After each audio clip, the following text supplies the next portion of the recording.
अस्सलाम वालेकुम।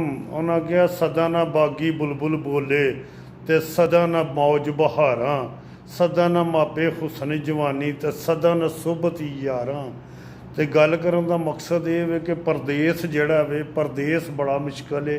भैन भरा रिश्तेदार अजीज दोस्त सारिਆਂ ਨੂੰ ਬੰਦਾ ਛੱਡ ਕੇ ਤੇ ਇੱਥੇ ਆ ਜਾਂਦਾ ਉਹਨਾਂ ਦੀ ਨਿੱਕੀ ਨਿੱਕੀ ख्वाहिश ਨੂੰ पूरी करदा कि बच्चे पढ़ जान, अच्छी तलीम कर लैन, घर बन जे, मकान बन जे, इन्हां दा लिबास अच्छा हो जे, गुफ्तगू करन दा तरीका हो जे इन्हां नूं अच्छा।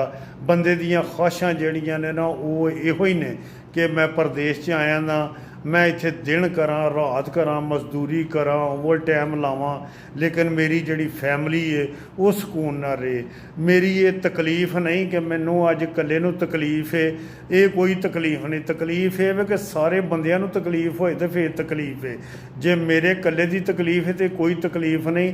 पिछे जिहड़े जी ने वो खांदे ने भी चंगा, पांदे ने चंगा, अजीज़ां दे विच शादियां च विआहां च आउंदे जांदे ने पे। अल्लाह ताला ने इज्जत बनाई दी है, मकान बंदा बना लैंदा, ਜਿਹੜੀ कोई माड़ी चंगा कोई जरूरत की चीज़ होए वो ले लैंदा। लेकिन ये कि आखिर ते परदेस साडा की रिजल्ट कढदा है, परदेस साडे कोलों साडी जवानी खो लैंदा।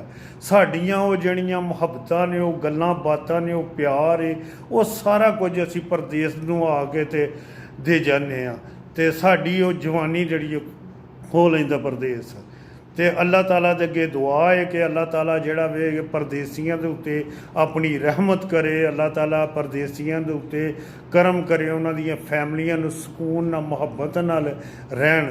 तो बाकी मेरा यही पैगाम है कि आपस च मुहब्बत नाल प्यार नाल रवो। जिंदगी का पता कोई नहीं किहड़े मोड़ ते ठा हो जाना। तो बाकी अपना ख्याल रखिए। तो राजपूत दा वेलकम हो गया।